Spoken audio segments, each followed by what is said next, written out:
It's Tuesday evening and it's 6 p.m. UK time. This is the spiritual discussion program from 6 p.m. to 8 p.m. I'm Saad in southeast London, and with me as usual is Gregory. Gregory, how are you and how is the weather where you are? You're on mute, Gregory.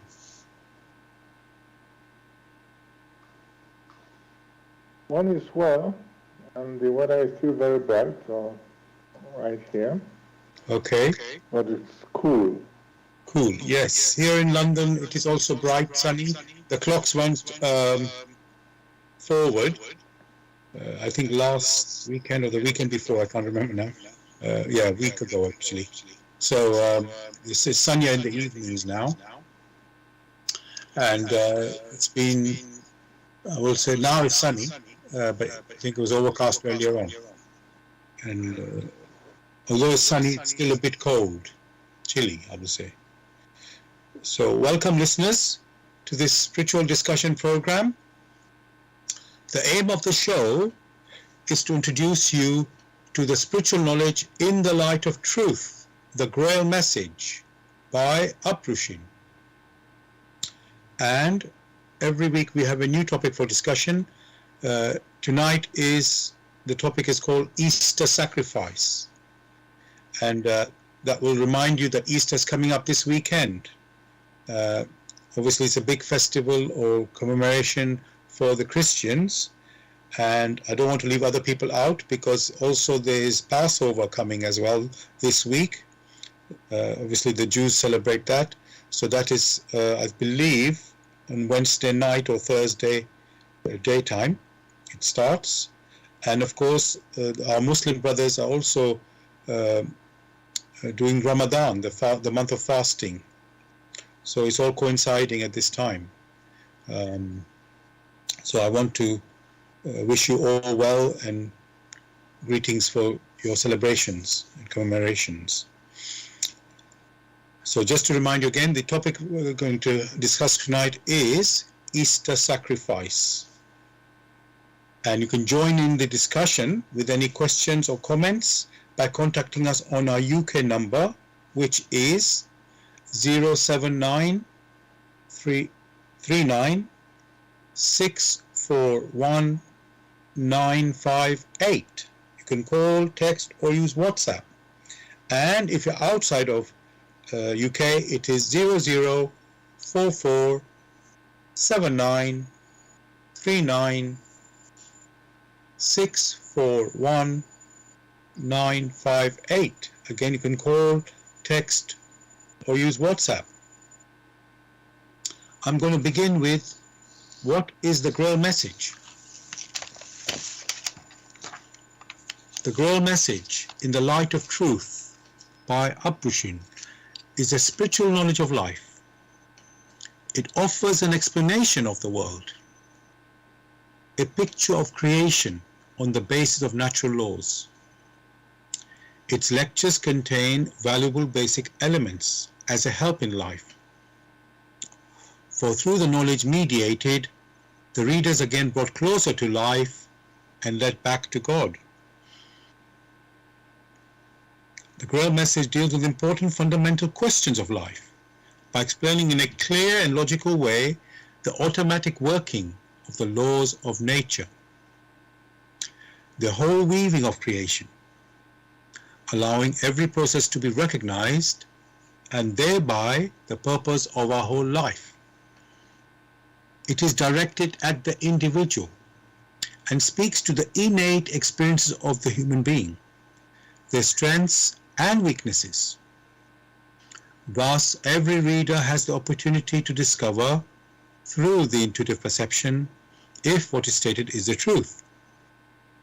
Combining with the matter-of-fact reasoning, a complete world picture arises, where there is no separation between the visible world and the great world beyond the five senses, nor any separation between scientific and religious striving for knowledge. I'd like to give you a couple of quotes from the author of the GRAIL message, Abdushin.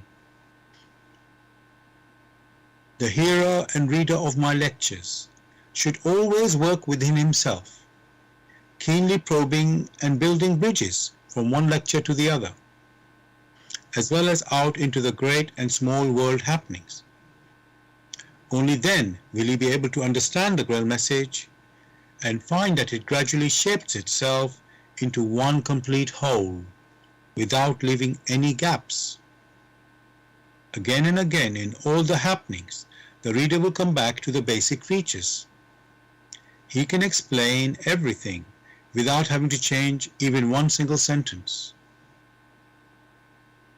The word of the GRAIL message lives, so that it permits only those people who really carry the honest desire in their souls to find abundantly.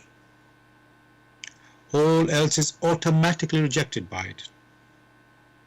For the arrogant and those who seek superficially, the message will remain the book with 7 seals. And I'd like to give you one more quote from the author. I wish to fill the gaps which have so far always remained unanswered in the souls of men, and which never leave any serious thinker in peace if he earnestly seeks for the truth. So, dear listeners, I just want to remind you, the topic we're discussing tonight is Easter sacrifice. And you can join in the discussion with any question or comments by contacting us on our UK number, which is 079 39 641 958. You can call, text, or use WhatsApp. And if you're outside of UK, it is 00 44 79 39 641 958. Again, you can call, text, or use WhatsApp. Gregory, I know many people would have heard of Easter or were aware of Easter, but I just think it's still good to look it up, the meaning of Easter. And in the dictionary, or encyclopedia I should say, Britannica, this one, I found it says Easter is one of the principal holidays or feasts of Christianity. It marks the resurrection of Jesus 3 days after his death by crucifixion. For many Christian churches, Easter is the joyful end to the Lenten season of fasting and penitence. So, Gregory, that definition of Easter, can we use that for our discussion? That particular definition of Easter is only an interpretation of an event. But this event of Easter has always been, even before many came to realize what it stood for. But it was only taken over much later. Thank you for that explanation, Gregory. When I was looking for, Gregory, would you put yourself on mute just when I'm speaking? Somehow there's a echo happening. Just sorry about that. Yes, so yes, exactly what you said, Gregory, about Easter, that in fact when I was checking in the Bible for references to Easter, that name Easter wasn't used there really. Almost hardly at all is mentioned in the Bible, because they didn't refer to it as Easter actually at that time. It came about later. And the other point you were making is that Easter has been known even before this event of let's call it Jesus' crucifixion and resurrection. So we make it very clear what we are talking about when we are referring to Easter here. So is that okay, Gregory, with you about the definition I'm giving for Easter, which is what we are discussing tonight? which is that we are representing that as crucifixion of Jesus and his resurrection, although we know it means more than that. Well, Easter as such has nothing to do with the resurrection or the crucifixion, because Easter has always been there. But at this particular instance, it's almost coincided with this natural occurrence in nature. So something which has been taken over and interpreted by others, one cannot use that as a definition. For the definition must be what has always been there.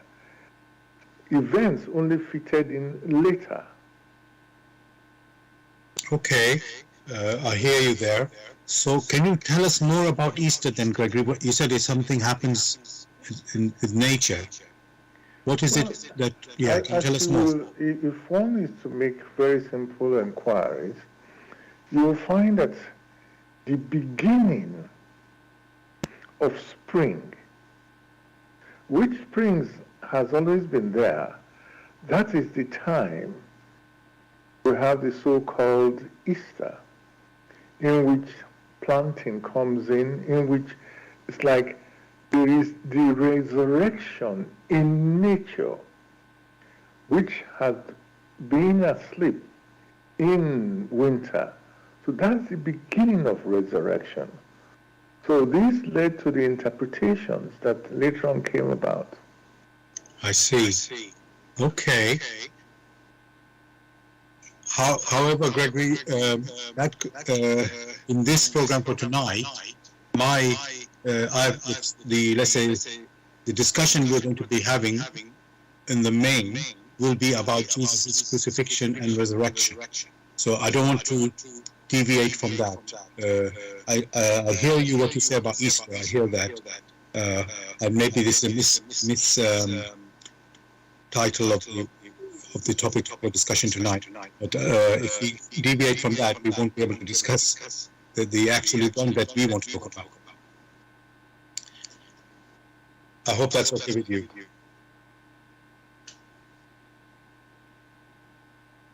Okay. I don't know if did you hear me there, Gregory? Yeah, don't forget, after speaking, I have to be on mute very quickly. Yes, I understand. That's why sometimes I don't.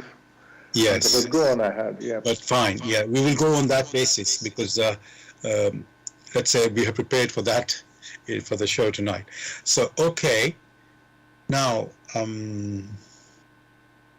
as I said, the discussion will be based on that, about Jesus' crucifixion and resurrection. Now, the topic we have chosen is Easter sacrifice, as I said, and I now want to check the word sacrifice as well in the dictionary. So I did that, and in the dictionary it says, for sacrifice, an act of slaughtering an animal or person or surrendering a possession as an offering to a deity. And an example they gave in the dictionary is they offer sacrifices to the spirits. So again, that may not be directly relevant to what we are talking about tonight, but I'll just repeat the definition in the dictionary. An act of slaughtering an animal or person or surrendering a possession as an offering to a deity. And actually they gave one definition in the dictionary for about Jesus. It says Christ's offering of himself in the crucifixion.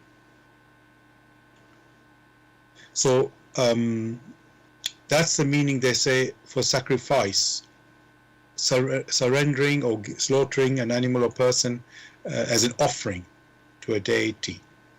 I'm not quite sure how that exactly fits in with Jesus, but because he was killed, they think that it's a sacrifice, or some people think it's a sacrifice or an offering. How does that let's use that. What do you say, Gregory, on this definition of sacrifice? Is that a right definition there? Again, you have an interpretation, and a dastardly interpretation, with the comment that Christ offered himself as a sacrifice. All right? That Christ did not offer himself to be sort of sacrificed. It was forced on him. It wasn't even called a sacrifice when they nailed him to the cross. So all the reasons which people give, they were afterthoughts for when he was nailed to the cross, when he was seized, what had happened.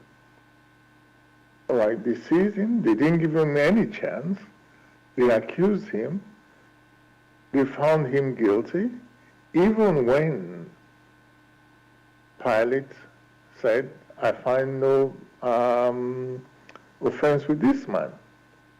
So it was not a sacrifice at all. He was murdered. Wow. I'm going to talk to you on this more, Gregory, about that. You're calling it murder there. But before I do that, I want to give a bit of, you could say, background by reading things, reading some texts from the Bible. But I will, yes, so there's in Matthew chapter 27, let me make sure I've got it right, verse 32 to verse 56. So this is actually a description of the crucifixion of Jesus. That's Matthew chapter 27, verses 32 to 56. And it's actually titled The Crucifixion of Jesus. As they were going out, they met a man from Cyrene named Simon, and they forced him to carry the cross. They came to a place called Golgotha, which means the place of the skull. There they offered Jesus wine to drink, mixed with gall. But after tasting it, he refused to drink it. When they had crucified him, they divided up his clothes by casting lots, and sitting down they kept watch over him there. Above his head they placed a written charge against him. This is Jesus, the King of the Jews. 2 rebels were crucified with him, one on his right and one on his left. Those who passed by hurled insults at him, shaking their heads and saying, "You are going to destroy the temple and build it in 3 days. So you who are going to destroy the temple and build it in 3 days, save yourself. Come down from the cross if you are the Son of God." In the same way, the chief priests, the teachers of the law, and the elders mocked him. He saved others, they said, but he can't save himself. He's the King of Israel. Let him come down now from the cross, and we will believe in him. He trusts in God. Let God rescue him now if he wants him. For he said, "I am the Son of God." In the same way, the rebels who were crucified with him also heaped insults on him.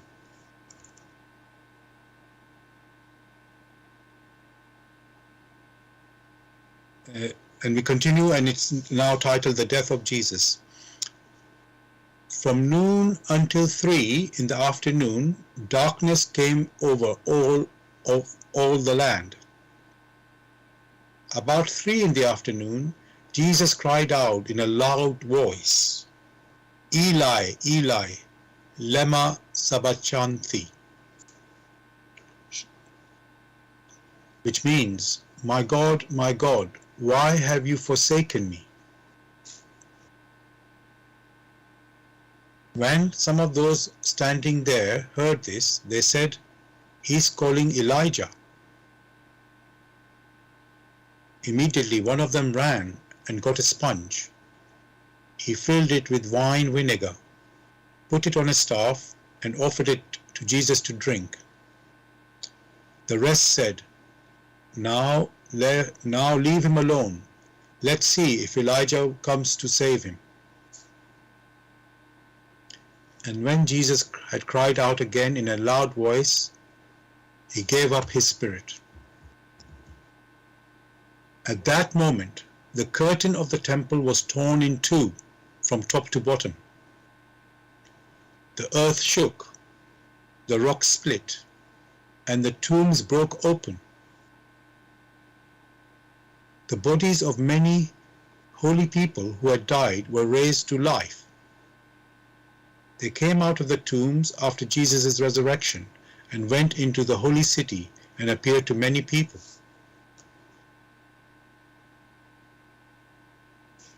When the centurion and those with him who were guarding Jesus saw the earthquake and all that had happened, they were terrified and exclaimed, Surely he was the Son of God. Many women were there, watching from a distance. They had followed Jesus from Galilee to care for his needs. Among them were Mary Magdalene, Mary the mother of James and Joseph, and the mother of the Zebedee's sons.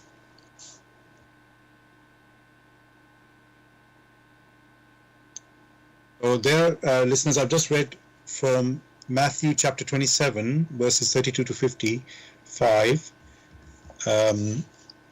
the crucifixion of Jesus and also the death of Jesus there.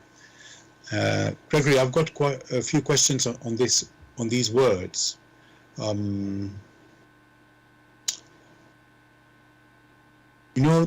Okay, I'll start with this one. So the Jewish priests and some of the people following Jesus when he was with the cross on the way to Golgotha, they were shouting insult on him. Sorry, he was already on the cross at this point, sorry. Many of them were shouting insult on Jesus, saying, if you are the Son of God, save yourself. And you are claiming to be the King of Israel as well. So if you do that, we can believe in you. We'll believe in you. So, Gregory, how come Jesus couldn't save himself there, Gregory, on the cross? Well, the question, how come he could not save himself? How were you expecting him to be struggling with the soldiers such that they can then use their lances to practice on him when he had been tied to the cross? Man does not understand that in accordance with the laws of creation, once someone is tied to the cross, unless that person is loosened from the act of tying, he cannot just free himself. Were they expecting magicians, all sorts of things? So the clarity of the matter is that many of those who were asking, who were making such statements, did not understand at all the message which Christ had brought.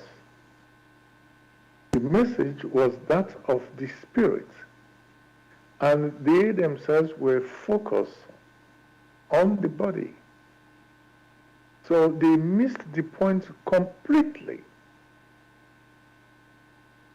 Most of their mockery had no basis. For how can you hold somebody responsible for a crime which he himself has nothing to do with? Thank you for this answer, Gregory. Other question I want to ask here. When Jesus was in pain, he cried. I'm going to say it in English because the Hebrew I cannot say. So I'm going to say it. My God, why have you forsaken me? So this was when Jesus was on the cross in pain. How, if Jesus is meant to be the Son of God, why would he cry to God and say, you have forsaken me? Again, one can see the gross distortion in their interpretations. On the one hand, they say he is the Son of the Almighty. On the other hand, deep within them, they have doubts. Actually, they never believed in him. They were never convinced in him. All these ones are just gross distortion. That he who was on the cross, all right, they had him when he was conversing, all right, conversing with whom? For the conversation between the Son and the Father only occurs in one's intuition, not in the physical words you keep hearing and all the distortions attached to it. So they now came up with and said, he is crying and saying, Lord, why have you forsaken me? Christ could not make such accusations. Never. For he is in the Father, and the Father is in him. So how could he have said, why have you forsaken me? Whatever he spoke must have been grossly distorted. And in their distortion, they put it down on paper and said, that is it. They have never struggled to understand Christ aright. And this is one of such distortions, of trying to pit father against son and son against father in their own personal delusions and confusions. Actually, Gregory, thank you for your answer there. I noticed, Gregory, when you read further, it said, when some of those standing there heard this, they said, he's calling Elijah. So, although they said they claim he said Eli, Eli, and then from Eli, Eli, which we supposed to mean God, but now suddenly they're saying Elijah. So it does seem to be a confusion going on here. If he's talking about God, why do they think he's meaning Elijah? So there is something not quite right there. So yeah, we will continue. Also, Gregory, it says further on that the curtain of the temple was torn in two from top to bottom. The earth shook and the rocks split, and the tombs broke open. Let me just stop at that point. So, what was the meaning of that, Gregory? The curtain, curtain in the temple being torn, top to bottom, and the earth shook and the rocks split. What you yourself just mentioned are only reciprocal actions based on the activities of men in the crucifixion and the murder of him who had been sent to bring enlightenment to men, to bring spiritual enlightenment. And since they have, in their lack of recognition, nailed him to the cross,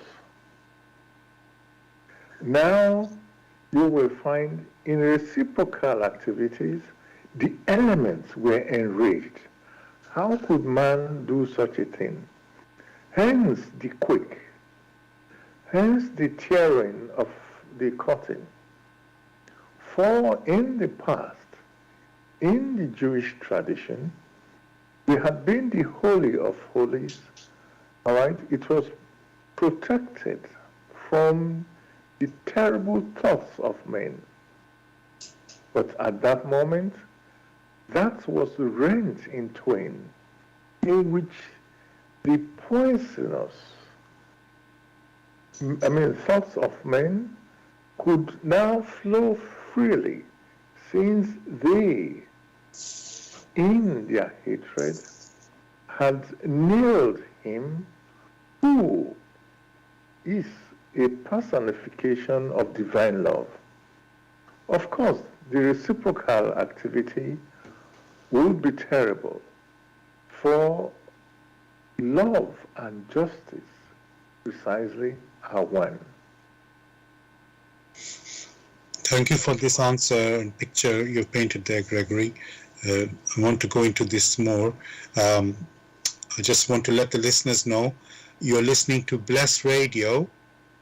It's a Tuesday evening spiritual discussion program from 6 p.m. to 8 p.m. UK time.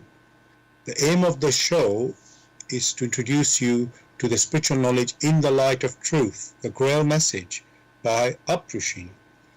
And if you are interested in knowing more about the GRAIL message or want to get a copy of the GRAIL message for yourself, you can go to this website, which is www.grailmessage.com. I'll spell that. www.grail, G-R-A-I-L, message, MESSAGE.com. And the topic we are discussing tonight is Easter sacrifice. As we know, Easter is coming this weekend. So the topic tonight is Easter sacrifice. And you can join in the discussion with any questions or comments by contacting us on our UK number, which is 079 39 641 958. You can call, text or use WhatsApp. And if you're outside of UK, it is 0044 79 39 641 958. You can call, text or use WhatsApp.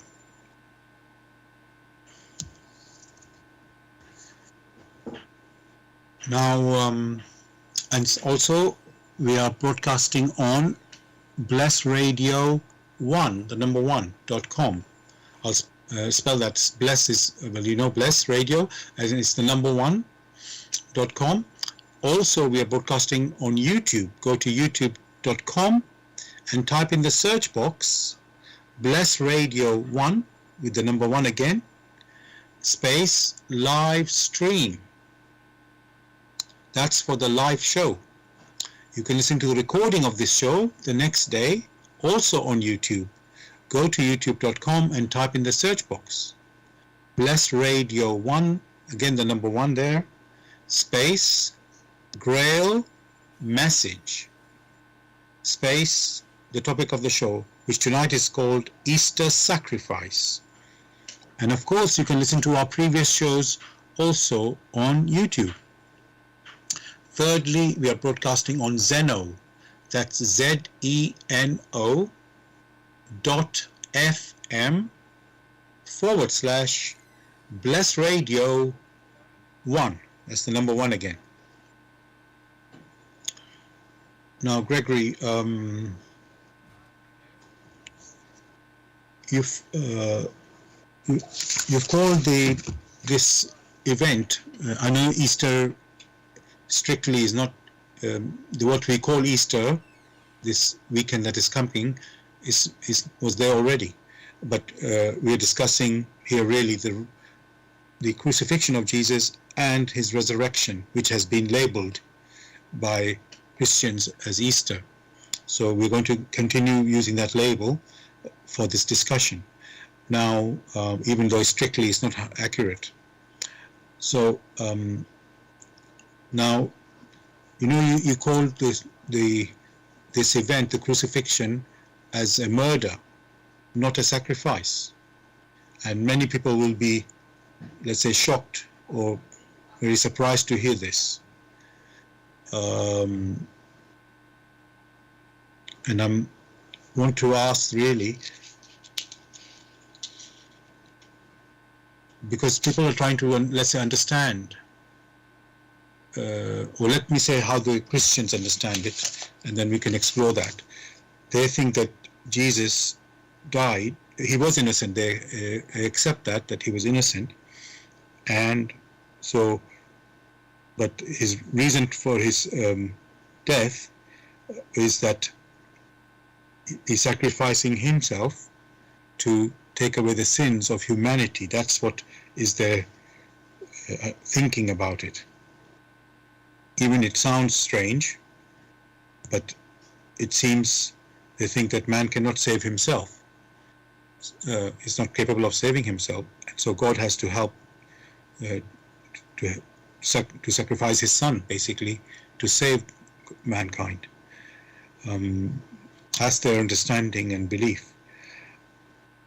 And you're saying that was not a sacrifice, but it was a murder. And of course, you could say that because the Jews who rejected him, and the priests especially, wanted him murdered. So I don't think they would deny that they were committing murder, even though they had different reasoning for it. So, so Gregory, can you explain how is it that the Christians believe or come to that thinking that is Jesus died, death on the cross was a sacrifice? Actually, the word sacrifice has to be very well understood. Sacrifice has to do with making decisions.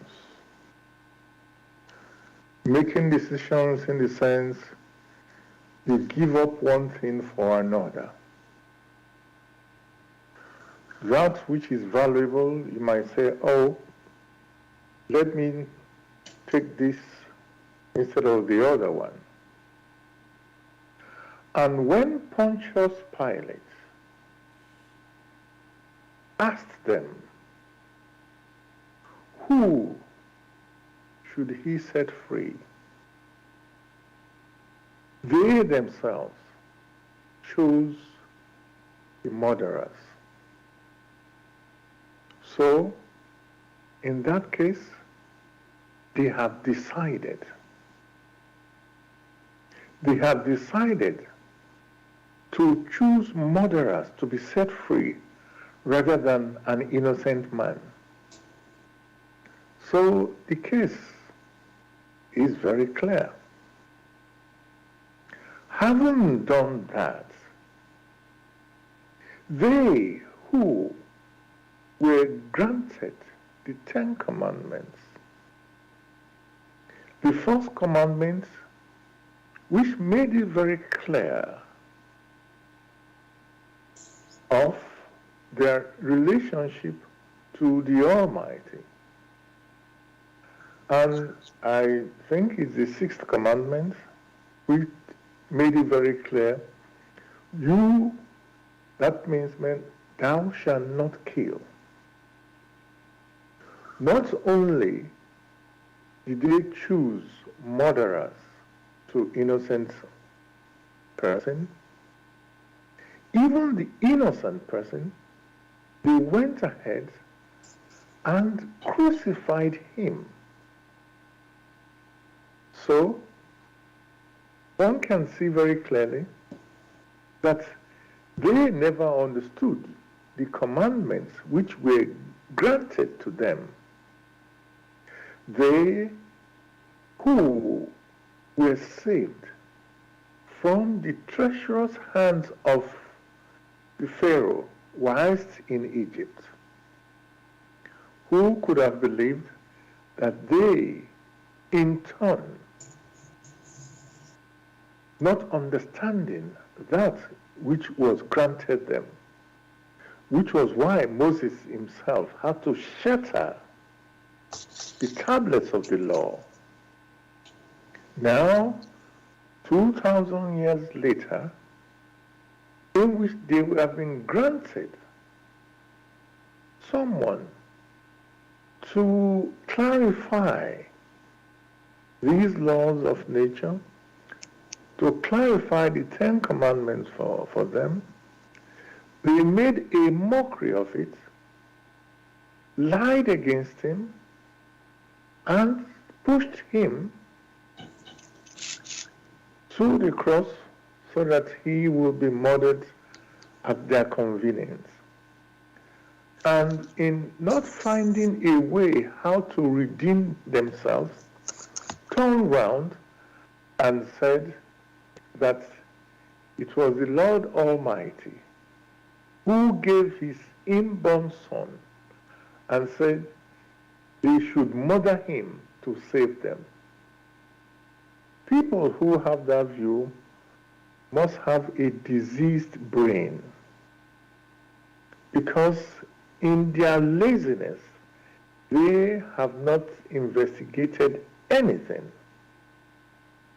Therefore, the Lord who granted them the opportunities to experience in creation and sent his inborn son cannot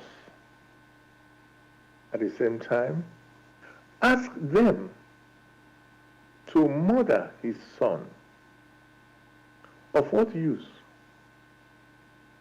to send somebody to save you and asking you to murder that person? Common sense tells them that that is completely wrong. If they are so bent on sacrifice, they think the sacrifice, why didn't they choose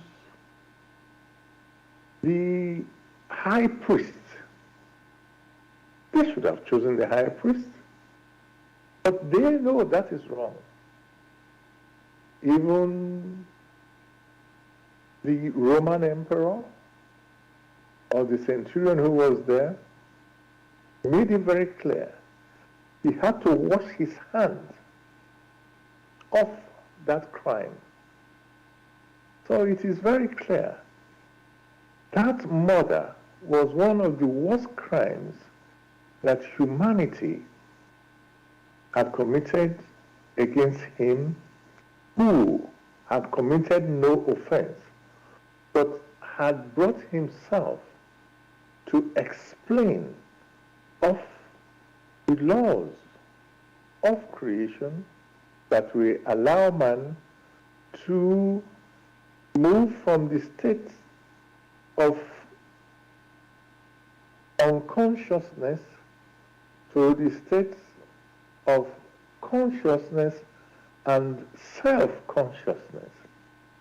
Had they interpreted his words in that which is spiritual, then virtues, the virtues deep within them would have arisen and things would have become clearer. But at that time they didn't. Even now, you still find the same problem, the same narrow interpretation. Having messed up everything, they want somebody to clean up the mess which they themselves had made.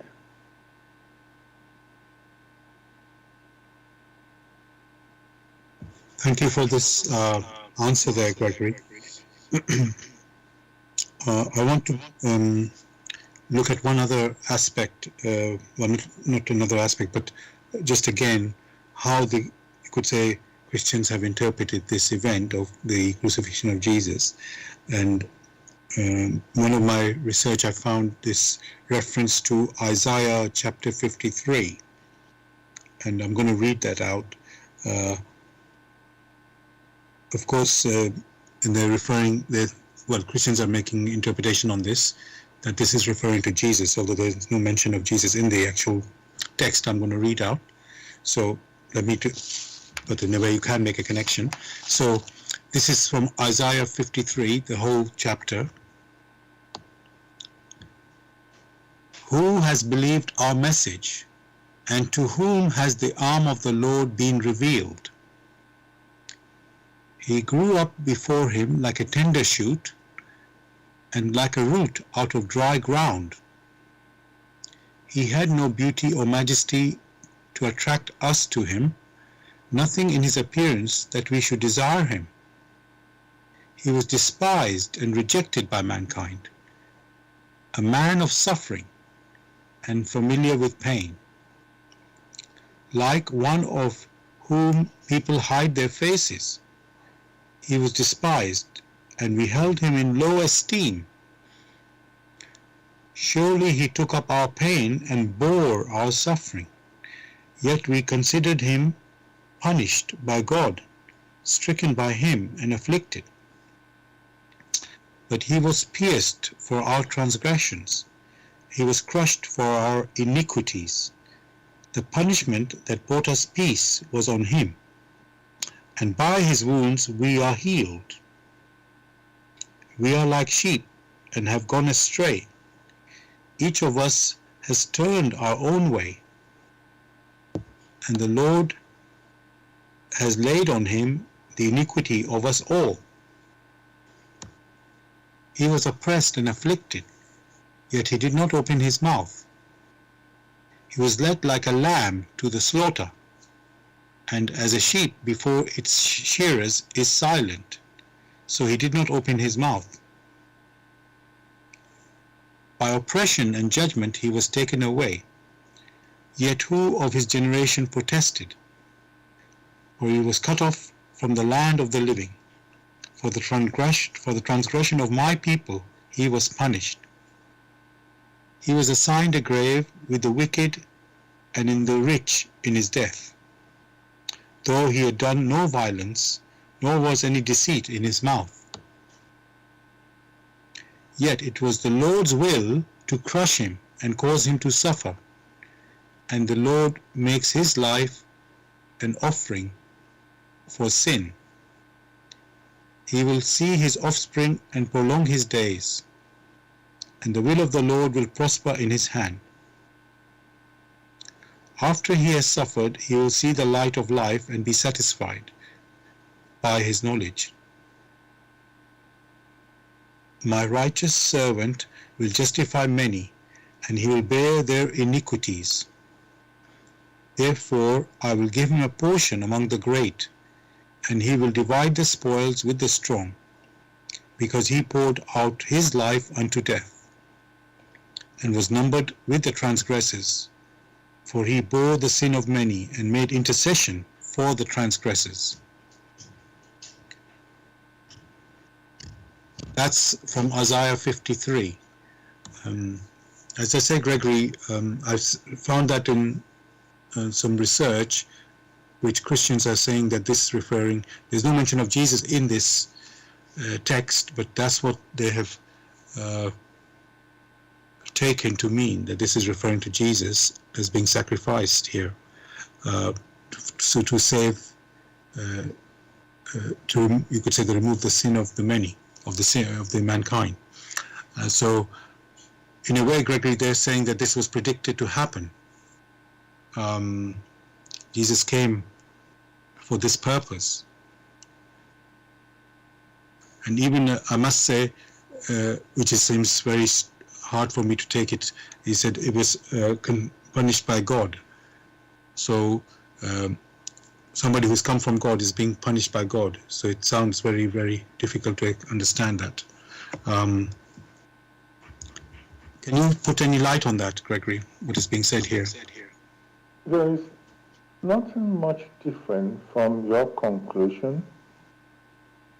Such inconsistencies which they have placed on the words of Isaiah, in that writing, not once, there was no mention of Jesus. Yet they themselves interpreted the words of Isaiah to be pointing to Christ, which is completely wrong. So, they, in the first case, never understood the Ten Commandments which was granted to them. For in the Ten Commandments, it says very clearly, thou shalt not kill. Those Ten Commandments, they believed because they were not convinced it came from the Almighty. They only had that very lazy belief without exerting themselves. Otherwise, if they were really convinced, which convictions would have come only through personal examination in their activities, in their thoughts, and in their intuitions, then they would have arrived at the conclusion that the Lord himself cannot mock himself. They even quoted, the Lord is not mocked. So how do they now expect that the Lord will send forth a messenger for them to mock and slaughter, and then they try to justify it? Such justification is the most criminal thoughts of man. So it can never make any sense. We do not understand what Isaiah wrote. For to understand the words of Isaiah, these words must be interpreted in a spiritual framework. And again, how, if they didn't understand what the Ten Commandments said, how are we sure now they understand what Isaiah is saying? So it's just confusion and confusion, because they wish to justify their wickedness. It is made very clear, whatever a man has sown, it is that he must reap. So all activities, all decisions have consequences. Were they expecting to sow hatred, and from that hatred, love will come out of it?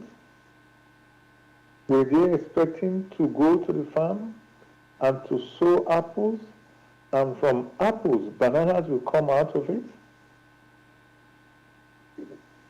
Everything points to the fact that they lacked the understanding then, and they still lack the understanding now. Thank you so much, Gregory, for this answer. One of my fellow helpers in asking questions or writing questions has written a question which you have actually already answered, but I will put it anyway, and there's a follow-up from that, just to, you could say, to go along with what you've been saying. When we think of the God of love, truth, light and justice, who gave us the 10 Commandments to live by, how do we get our heads around the idea that this almighty being who tells us, thou shalt not kill, would give his inborn son to murder and then proclaim, we are washed free of all guilt through the blood of his murdered son? So I think you have answered that already, Gregory. And then it continues, second question that comes from there. It said, are the proclamations of the past set in concrete because they are written down?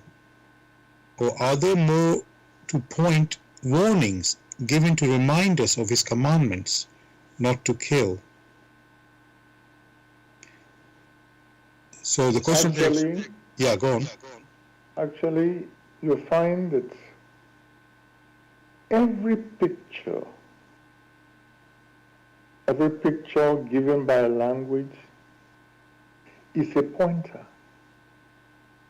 A pointer such that man must know of the consequences of his or her decisions. And being this pointer, it brings the human personality has the possibility to make changes in his inner attitude. That is why these pointers have been given. So the proclamations which have been discussed again and again are only pointers. And in these pointers, the human spirit will decide whether to be or not to be. To be in accordance only with the will of the Almighty, with the love of the Almighty. That is the only way to be. Else, a violation of the will, a violation of the love of the Almighty would lead to a spiritual catastrophe. For the human personality came into existence as an unconscious spirit seed grain in experiencing in a step-by-step manner. It came to a realization, it came to a consciousness as the first step. But it needed to cultivate those skills, those talents within it, which talents one may refer to as virtues. Only when these virtues have been cultivated aright, in accordance with the will and love, only then would one say it has become self-conscious. Therefore, from all that has been written and from the state of affairs of men, where virtues are completely lacking, it is not difficult for any discerning personality to predict the final state of him or her who hasn't made the effort to live in accordance with the will of the Almighty that graciously presented the human personality these virtues, these talents to be cultivated. Only when they have cultivated these talents, only then will they become self-conscious in accordance with the love of the Almighty, in accordance with the will of the Almighty. Else, they themselves will have forfeited the opportunities granted and will have to go back home in paradise, but this time as unconscious spirit gem, just as they started at the beginning. Then the opportunities granted them would have been in vain. That is why the love of the Almighty incarnated to point out to human personalities the right way to proceed. But that opportunity again was thrown away by murdering him and even lying about it, and said it was the Almighty who then granted that his inborn son should be murdered by them. One can only shake one's head at the faith that awaits the human spirit who hold such views. Thank you very much for this answer there, Gregory, and the explanation you've given there. There's more I would like to ask you. Before I do that, I just want to remind the listeners, you're listening to Bless Radio. It's a Tuesday evening spiritual discussion program. The aim of the show is to introduce you to the spiritual knowledge in the light of truth, the GRAIL message, by Abdushin. If you are interested to know more about the GRAIL message or want to get a copy of the GRAIL message for yourself, you can go to this website, which is www.grailmessage.com. I'll spell that, www.grail, G-R-A-I-L, message, MESSAGE.com. And the topic we're discussing tonight is Easter sacrifice, which we in this topic we are discussing the crucifixion of Jesus and his resurrection. You can join in the discussion with any questions or comments by contacting us on our UK number, which is the UK number 079 39 641 958. You can call, text, or use WhatsApp. And if you're outside of UK, it is 0044 79 39 641 958. You can call, text, or use WhatsApp. And we're broadcasting on Bless Radio 1, that's the number 1.com. Also, you can listen to us on YouTube. Go to youtube.com and type in the search box Bless Radio 1, again the number 1 there, space live stream.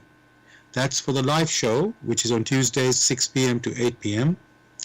And you can listen to the recording of this show also on YouTube. Go to youtube.com and type in the search box Bless Radio 1, again the number 1, space GRAIL message, space the topic of tonight's show, which is Easter sacrifice. And of course, you can listen to our previous shows also on YouTube. Thirdly, we are broadcasting on Zeno, that's ZENO.FM/Bless Radio 1. That's the number 1 again. Now, Gregory, what is, you could say, very hard to understand and to explain? Jesus, we know he was innocent, or is innocent. And, as I say, people have wrongly said that he was sacrificed to take away sins of mankind. That doesn't make any sense. Nobody innocent should carry the sin of another. So that doesn't add up at all. However, he was innocent, and yet he was killed or murdered, as you have pointed out. But the issue is, or the difficulty is, how can an innocent God allow an innocent person to be, in this case, his own son, inborn son, as we call it, be murdered? It doesn't make any sense. Why didn't he save him? Why didn't he save that fate, prevent that fate, that he should go through this terrible murder? Although you yourself, in your speech, can already find the answer, The answer in the sense that the human personality has the free will to make decisions. Having made a decision, they themselves will have to live with the consequences. Now, here in the case where through Moses the 10 Commandments were granted, and in granting them these 10 Commandments, their free will was not taken away from them. In sending his inborn Son to bring enlightenment, their free will was not taken away from them. They were still free to make decisions so that only through such a manner will they mature. They also have their free will to decide whether it is right to pelt someone with debt which they're not supposed to pelt an innocent person. But they chose. That choosing is the sacrifice. For when the representative of the emperor asked, "Whom should I release? An innocent man or the murderers?" They chose. That was the sacrifice. In choosing, they chose evil. They preferred evil. They valued evil.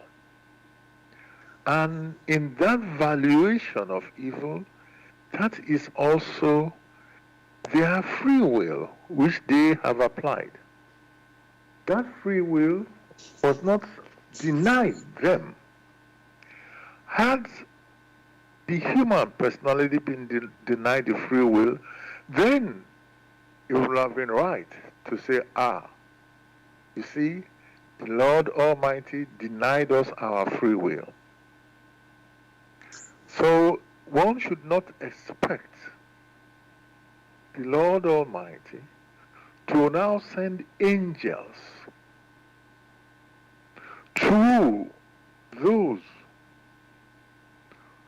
and convince them that it's a bad idea when they themselves have chosen.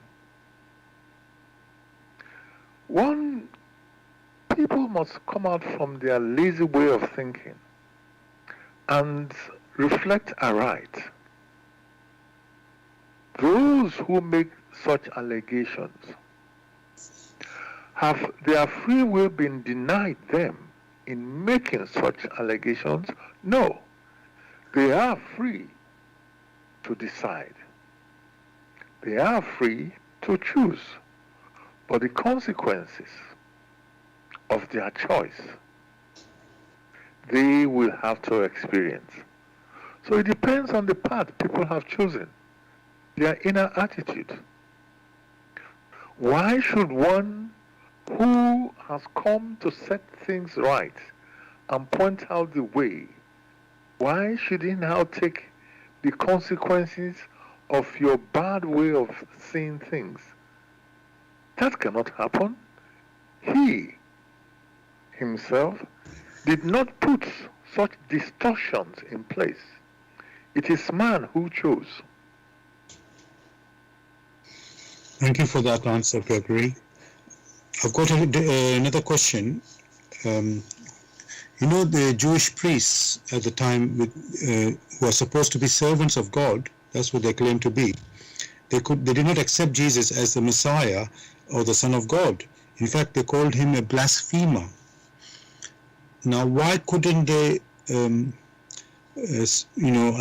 accept Jesus? Why couldn't they accept him? But again, listen to the statement. They were supposed to be the servants if they were the servants, then they would have recognized in the 10 Commandments, the first commandment, and the commandment which says, thou shalt not kill. But you find that they didn't. Only those who, through their recognitions of the laws of the Almighty, only those who based their recognition, which recognition only came through their personal investigations that led to conviction, only those can worship the Lord aright.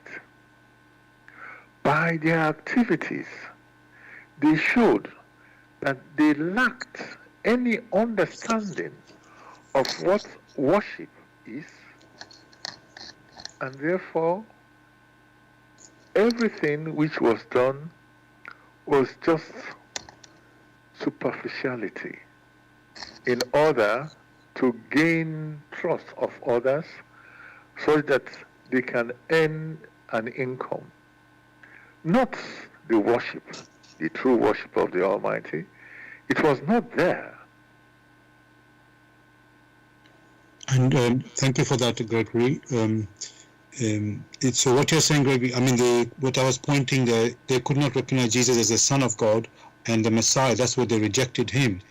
They're calling even him that he was Jesus is a blasphemer.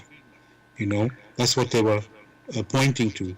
Again, yeah. By their activities, they should recognize whether, or you look at the activities of Christ, examine it intuitively, then you are able to make a conclusion whether he says what he says or he is what you believe him to be. So it only means they never examined whatever he puts across to them. And therefore, they call him a blasphemer. Did they, at that time, the time of Moses, what did they call Moses? Did Moses not lead them away from the hands of the Pharaoh? When they had come into the desert, did Moses not leave them alone in order to compose himself and receive the laws and pass it down to them? What did they call Moses at that time? Did they not transgress even after Moses had told them about the law? Did they really believe of him? This lack of understanding or the lack of personal conviction comes about because all that many prefer are things which they can perceive with their 5 senses in gross material. Anything which is outside of gross matter, many are unable to communicate with or perceive. Therefore, you'll find their intuitions, they were so lazy and almost dead in their intuition. They themselves were not even fully aware of what spirit is, and still now are not aware of what spirituality is. And what you then find? Intellectual. Everything is highly intellectual. That which is of spirit is as if the spirit in its indolence is dead. And therefore, because they refuse to perceive using their intuitive perception that which Christ brought, they could not understand it. And therefore it was rejected. And he himself, who through his activities showed again and again the power through which he himself walked, they had doubts. What else could be offered to these who were almost already dead. That is why it is said, let the dead bury their dead. So, expecting Christ to come, beat his chest and say, I'm the Son of the Almighty, follow me. After all he has done, if those activities do not awaken them, then ordinary words will not awaken them. Thank you so much for that answer there, Gregory. I want to now move on to the resurrection of Jesus after the crucifixion. And I'm going to read now from Matthew chapter 28. In the end of the Sabbath, as it began to dawn toward the first day of the week, came Mary Magdalene and the other Mary to see the sepulchre. And behold, there was a great earthquake. For the angel of the Lord descended from heaven and came and rolled back the stone from the door and sat upon it. His countenance was like lightning, and his raiment white as snow. And for fear of him the keepers did shake, and became as dead men.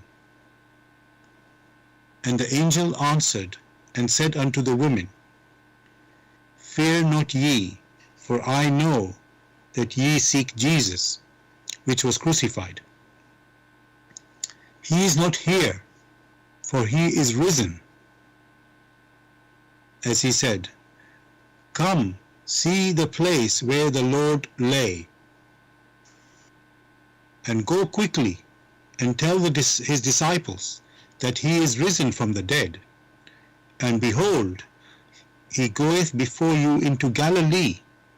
There ye shall ye see him. Lo, I have told you.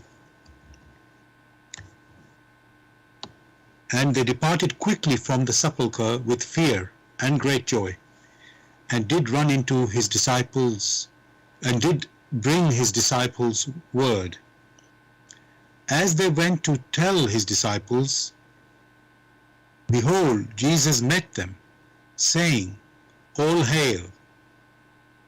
And they came and held him by the feet, and worshipped him. Then said Jesus unto them, Be not afraid. Go, tell my brethren that they go into Galilee, and there they shall see me. Now when they were going, behold, some of the watch came into the city, and showed unto the chief priests all the things that were done. And when they were assembled with the elders, and had taken counsel, they gave large money unto the soldiers, saying, See, his disciples came by night, and stole him away, while we slept. And if this come to the governor's ears, he will persuade him and secure you. So they took the money, and did as they were taught. And this saying is commonly reported among the Jews until this day. Then the 11 disciples went away into Galilee, into a mountain where Jesus had appointed them. And they saw him, and when they saw him, they worshipped him, but some doubted. And Jesus came and spake unto them, saying, All power is given unto me in heaven and in earth. Go ye therefore, and teach all nations, baptizing them in the name of the Father, and the Son, and of the Holy Ghost, teaching them to observe all things, whatsoever I have commanded you. And lo, I am with you always, even unto the end of the world. Amen. So, Gregory, that's an account of the resurrection of Jesus there, where an angel told Mary Magdalene and another Mary there about Jesus having risen from the dead.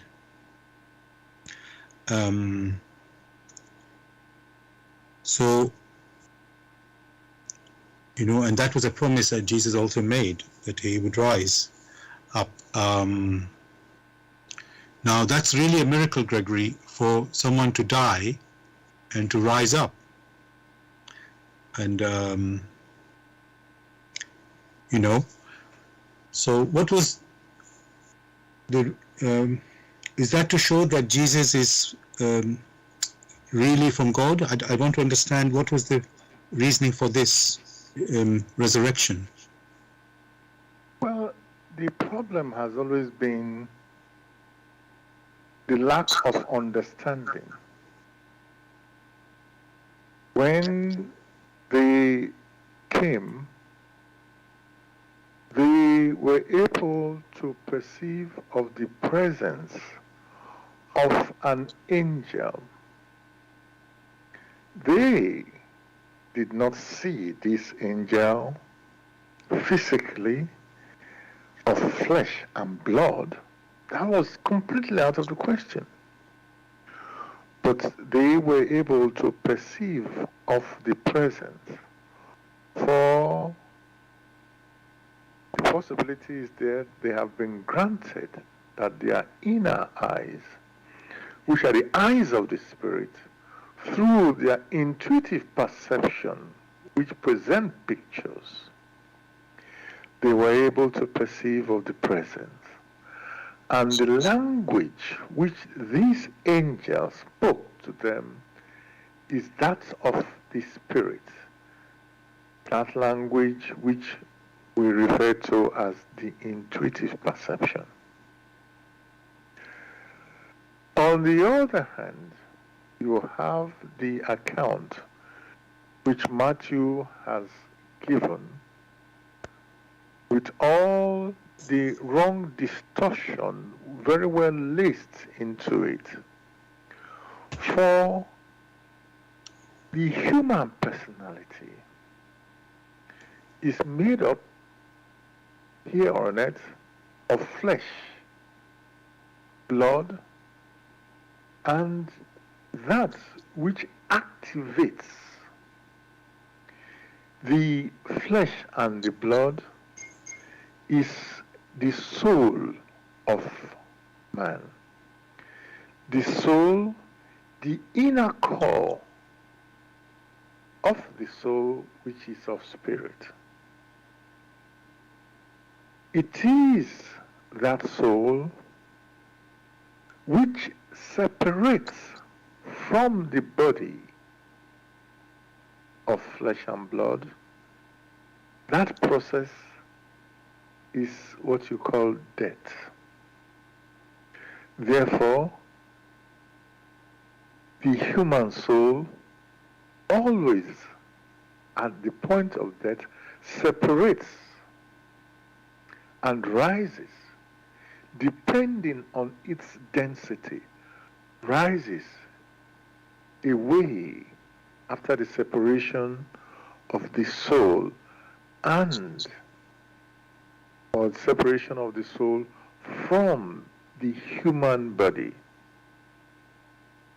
It is that soul which many are able to perceive. It is that soul that was able to communicate with some of the disciples. And in that communication, they were able to understand intuitively what their master had taught them. So, the soul is never submerged with the body. The body came into existence through pregnancy, in which it was put together. It became a tool which when all has been said and done, will have to fall apart. That is why it is said, dust will return to dust. The body is made of dust, and when it has been used, and that which controls it, which is the soul, that which made use of it, once that departs, it falls apart. This is quite natural, and therefore the body definitely would not rise, but the soul rises. So also the soul of Christ, in its purity, needed to rise. And therefore, all that has been woven around it, trying to make trivialities something special, it doesn't make any sense. For all human personalities, these human personalities that have a soul, all human personalities, depending on the weight, their spiritual weight, will either sink or rise. Thank you for your picture you painted there, Gregory. You make it sound that the death of Jesus and his resurrection is like a, you could say, I was going to use, same as any human's death. Oh, sorry for that sound. And when I make, and not anything special somehow. So it was, what I want to ask then, is it not a miracle or some special event when Jesus rose up? Is it like a normal event? It is a normal event, for it has always been like that. What many are unaware of is that before the human soul came and united with the body, that human soul was somewhere. That being the case, once it severs itself from the physical body, it has to go to another place which is not of the physical body. For the human soul precedes the physical body. These are the things which the human spirit or the human personality must try to understand. The very clear examples which in these discussions we had always used is to make it very clear that that which is earthly, which are perceptible to the five senses, that is very clear. The effects can easily be discernible. However, above these physical senses are one's thoughts. One's thoughts, you cannot hold your thoughts in your hand, but they are there. You cannot smell your thoughts, but they are there. You cannot, make use of your thoughts in such a way that you can taste them, but your thoughts are there. Or is there any personality who denies that he or she has no thoughts? Is there any personality who will have to prove that he or she has no thoughts?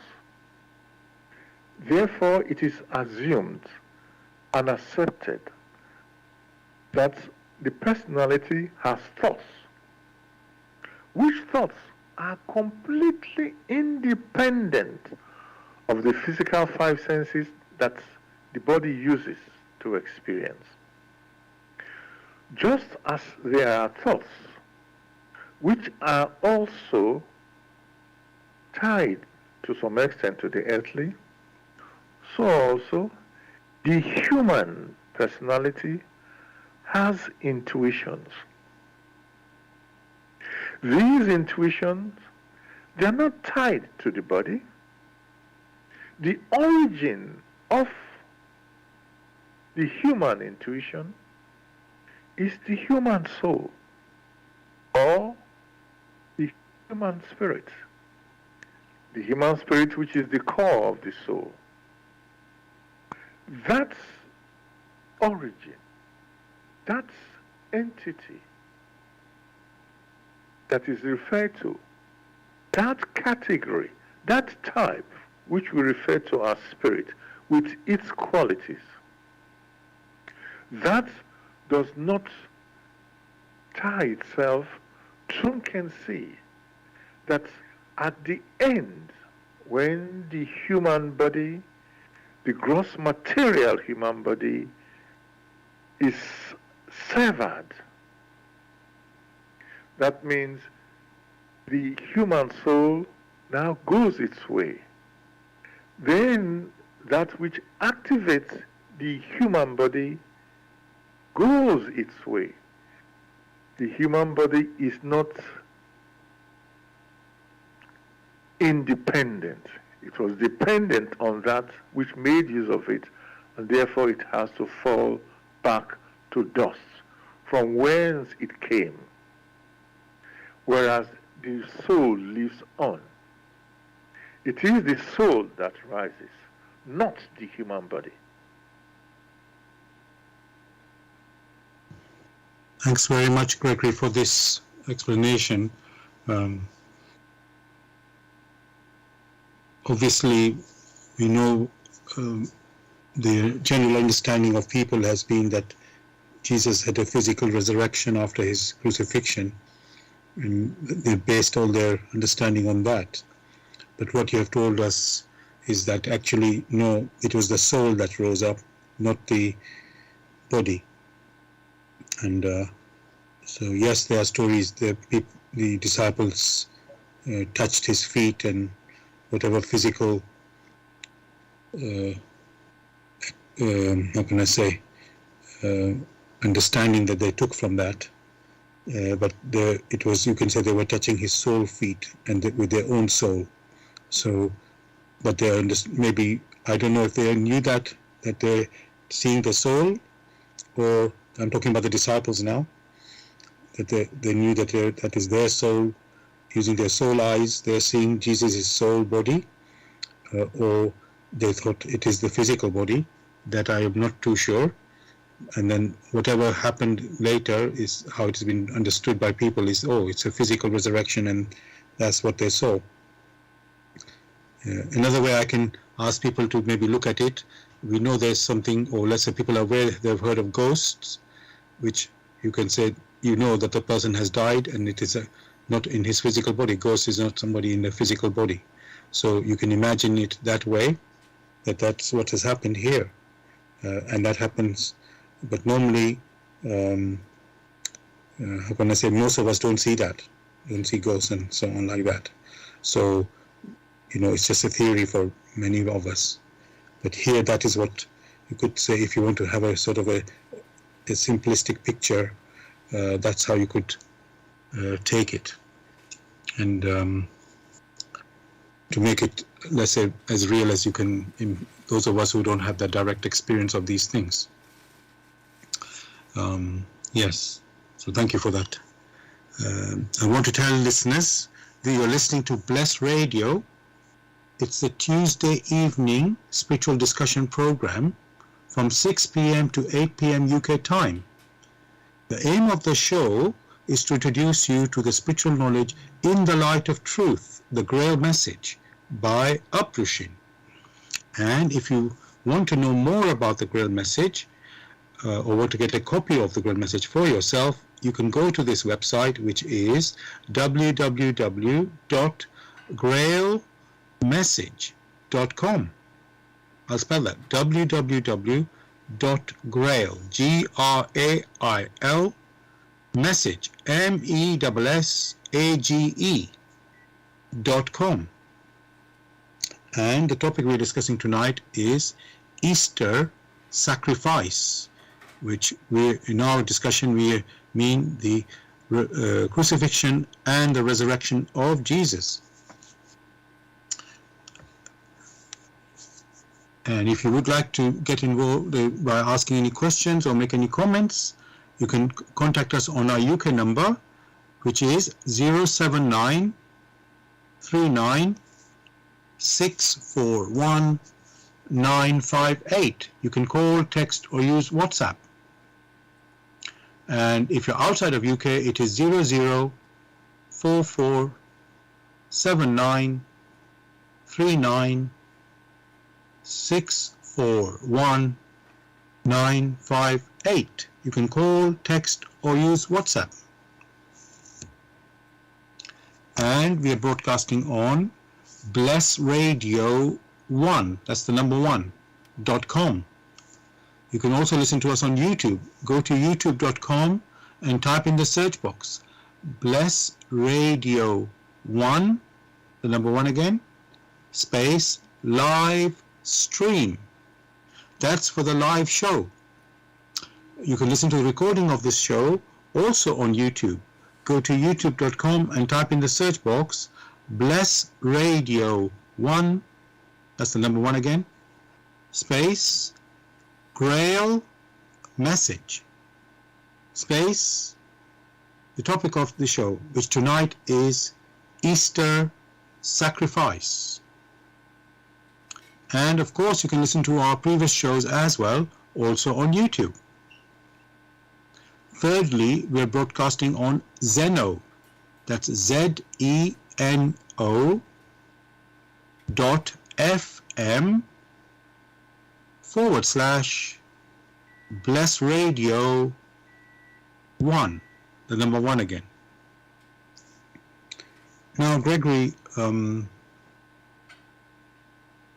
we said the crucifixion of Jesus was a murder,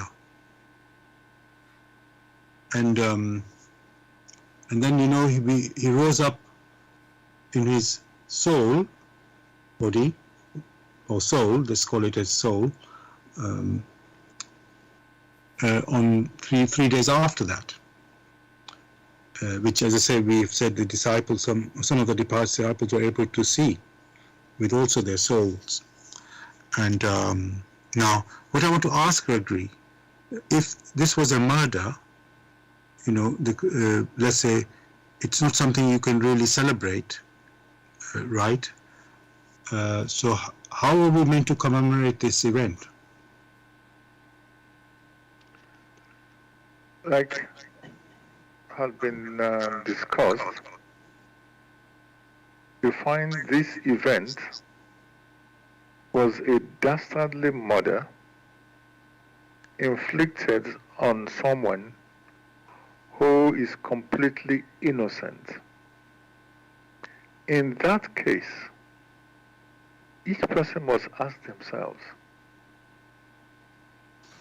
how they would respond to some event in which that personality who came to bring a teaching which will free them from the restriction of the earthly brain, to bring them a teaching which will bring them joy and happiness.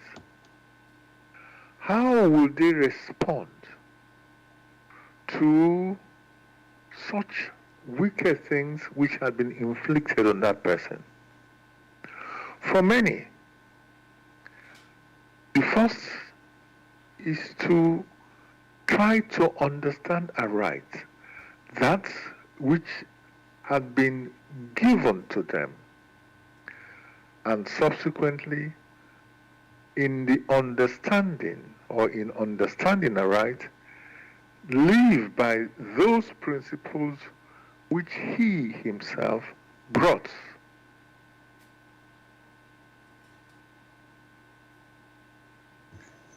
Thank you for that answer there, Gregory. There's some quote of Jesus which I want to. I haven't opened it in the Bible now, but I took it in my research, so I'm just going to read it out here. It's John chapter 11, verses 25 to 26. So I must admit I don't know the full context here, but it says, Jesus said to her, I am the resurrection and the life. The one who believes in me will live, even though they die. And whoever lives by believing in me will never die. Do you believe this? I'm sorry to say I didn't check the exact where this, what is the background on this quote, but I'll just repeat it one more time. This is from John chapter 11, verses 25 to 26.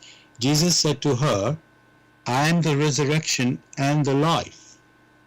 The one who believes in me will live, even though they die. And whoever lives by believing in me will never die. Do you believe this? Gregory, can you tell us what Jesus was saying there? Again, you will find that his words were very direct. In that case, you will find that he himself gave to his disciples the Lord's Prayer in such a way that if they follow the Lord's Prayer first in their intuitions and allow the Lord's Prayer to have an impact on their thoughts and their activities, then that will be sufficient evidence. That will be sufficient, consistent evidence that they are living aright. And even if subsequently they have to drop their physical body, which is referred to here as death, they will continue to live, and in that way go back in a step-by-step manner to their home in paradise. Basically, that is what he was stressing. For if they believed sincerely in Christ, then they will follow the path which he himself has pointed out. And in following that path, they would live his teaching. That means his teaching will come alive deep within them. And thereafter, there is no need to be afraid. Thank you for this answer there, Gregory. Now, I've got another quote. This is also from John chapter 3, verse 16, and which is many people or Christians use this a lot. And so I'm just going to read it first. It says, For God so loved the world that he gave his one and only Son, that whoever believes in him shall not perish, but have eternal life. And I think, before I ask my question there, Gregory, this quote is usually used to say, oh, Jesus died for us, and he died for you even. They will say something like this, and so that you can have eternal life. So I'm going to read that again, just so that you can put that in context. John chapter 3, verse 16. For God so loved the world that he gave his one and only Son, that whoever believes in him shall not perish, but will have eternal life. What would you say on that, Gregory, when people are interpreting it somehow?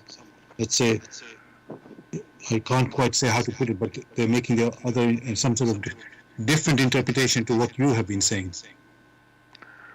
It is not a matter of different interpretation. All they needed to do is, for those who really believe that Christ himself is the personification of divine love, therefore, him being the personification of divine love, and came to this world of matter which is transient. He, through his activities, showed how man has to live in order to live aright and transcend subsequently into that which is not transient. That which is not transient is the paradise of man. That is where man can have eternal life. Of course, the Lord Almighty so loved the world. That is why the Lord gave that which he has, which is a feature of him. That is love itself. So it is self-explanatory. Love was given to you. To believe in him is only a starting point. To live according to the word will bring man back to paradise consciously. For whoever does not make use of that which Christ has given cannot come back home consciously. And that which he has given is very clear when he said to love thy neighbor as thyself, and when he also gave the Ten Commandments. So these things are self-consistent. They are very clear. Only man who wants excuses, only man will put such obstacles on the path. Love was given to man. What does he make of this love? Wickedness. Destroy, kill the love, and yet wishes to go back consciously? Does that give the impression that you believe? Do you kill that which is supposed to give you life in love? So no matter what excuses, no matter how wrongly many interpret it, love and life are one and the same. So one cannot turn around and commit atrocities on life and call that one love. To kill, to destroy love, to destroy life cannot be love. Thank you for that answer, Gregory. Now I want to ask you, you've said it very clearly that the crucifixion of Jesus was a murder, and obviously there should be consequences for that. So now, because, as I say, people have interpreted wrongly to say, oh, he died to save our sins, but obviously that's completely not right. So since he was murdered and he came to save mankind, there will be consequences for the people who attacked him and, went against him, let's say. Now, also, Gregory, on the cross, he said, Father, forgive them, for they know not what they do. So I'm wondering, Gregory, does that mean those people have been forgiven, that those who murdered him? When it is said, Father, forgive them, that was a personal request that's in pleading on their behalf. There is one thing which every person must try to understand. When you have done something against someone, and strictly speaking, you have realized that you did that which is wrong, that person you did it on may forgive you. But how do you forgive yourself? The only way that will be effective is when there is an inner change of attitude. For when the human personality makes a decision to follow the wrong path, then in all naturalness, the challenges that lie on that wrong path will keep hammering the personality. If, however, there is an inner change, it means that person has not turned, has not changed that path, and is taking a path which is lighter. That change alone has an impact on his immediate environment, such that when the returns that he himself or herself had planted, when they flow back, they will meet that person who has changed. And therefore the impact of the returns will be highly mitigated. So it doesn't mean that because they have been forgiven, the impact will still not come. Man has to, through his own activities, make amends. So even if you have been forgiven, you still have to do something. Do something in realizing that you have been forgiven. Else you keep going along the same wrong direction. And when the impact comes, what then happens? So the forgiveness to a large extent mitigated. But man himself must realize that which he himself has put into creation, and in his own reflection, in his own change of his inner attitude, reverse the path of destruction which he was prone to due to his not understanding aright.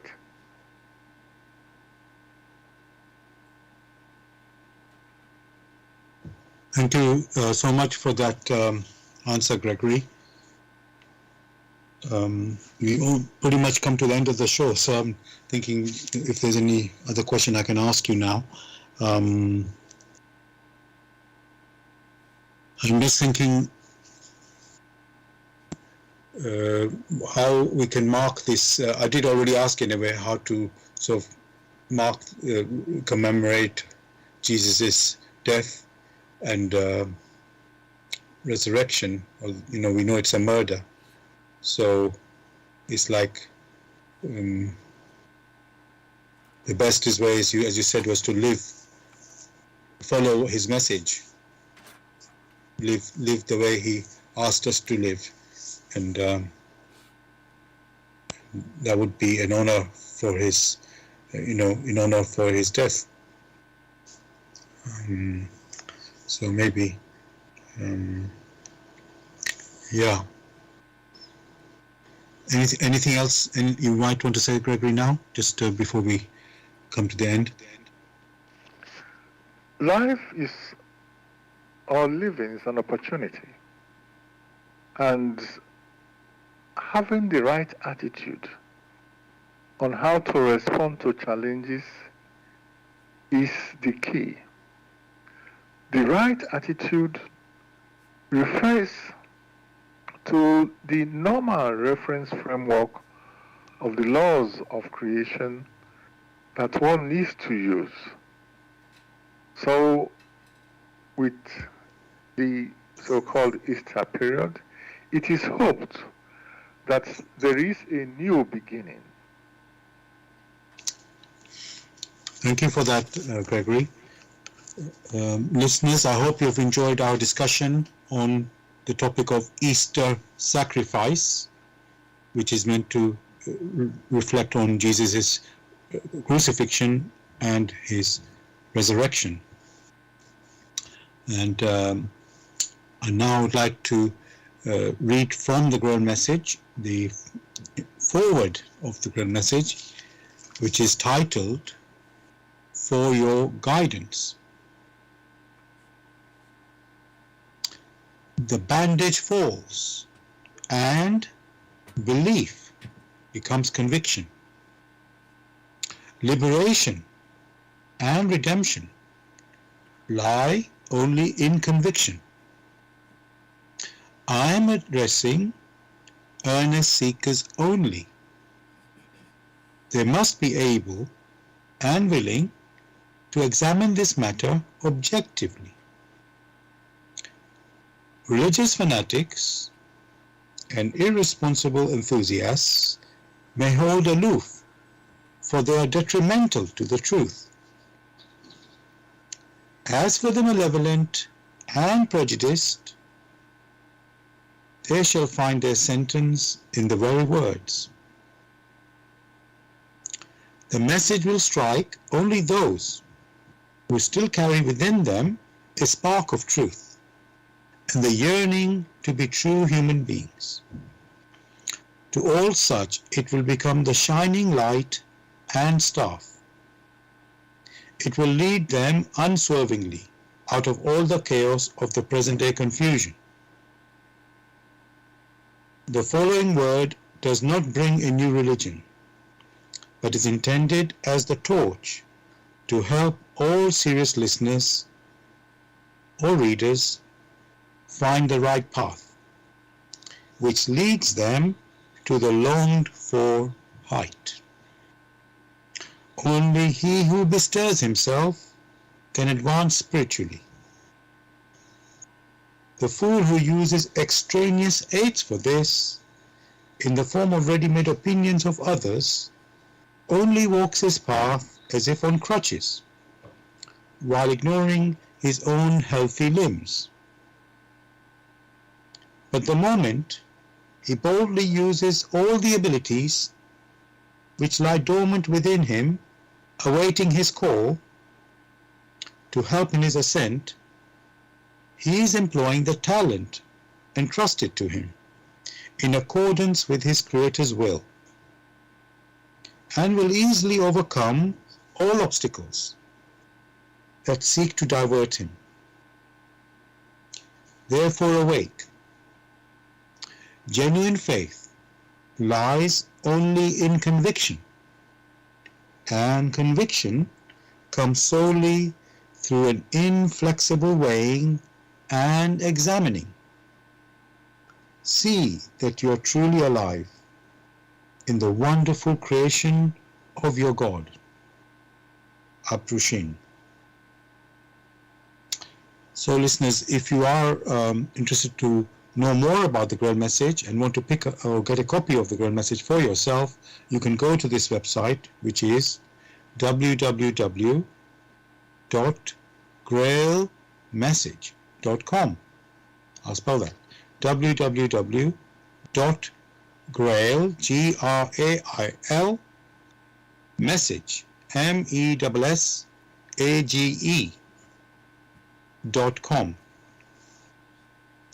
I send you the Easter blessing to remembers Jesus' death and his resurrection, which people are celebrating this coming weekend. And I know others are commemorating other events like Passover and so on. So I'll send them blessings for that as well. Gregory, anything you'd like to say to end the show tonight? Wishing everyone a beautiful and beneficial Easter coming up. Thank you. As usual, listeners, will be back next Tuesday, 6 p.m. to 8 p.m. UK time with another topic. I wish you all a blessed week. Good night.